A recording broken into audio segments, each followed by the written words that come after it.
Pemirsa, Ketua DPR Setia Novanto serta wakilnya Fadlizon kembali absen dalam sidang dugaan pelanggaran kode etik di Mahkamah Kehormatan Dewan. Mahkamah Kehormatan Dewan yang sedianya meminta keterangan seputar pertemuan keduanya bersama dengan bakal calon Presiden Amerika Serikat Donald Trump terpaksa dijadwal ulang pada pekan depan.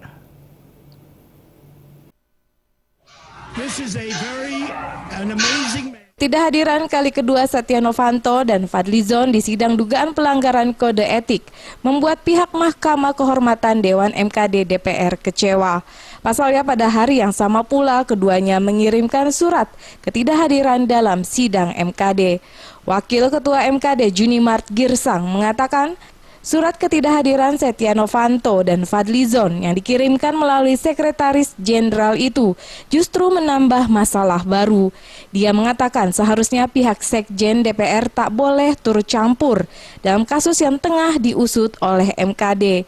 Dalam surat yang diterimanya, keduanya meminta waktu untuk mempelajari materi apa saja yang dituduhkan seputar pertemuannya dengan pengusaha Donald Trump di Amerika Serikat. Pihak MKD menegaskan bila pada ketiga kalinya keduanya tak kunjung datang, maka pihaknya akan diputuskan dalam sidang pleno in absentia tanpa dihadiri pihak teradu. Dengan begitu, MKD akan dapat memberikan sanksi tanpa kehadiran mereka dalam sidang. Ternyata hari ini saya tadi dapat surat, terima suratnya, beliau tidak bisa. Ada acara yang sudah terjadwal. Jadi saya nggak paham, saya harus percaya dengan siapa ini sekarang ini. Ya kan, tapi yang pasti surat itu dari kesekjenan, padahal sekjen itu sendiri menjadi bagian dari orang yang akan kami periksa nantinya. Ini kan konflik of interest ini.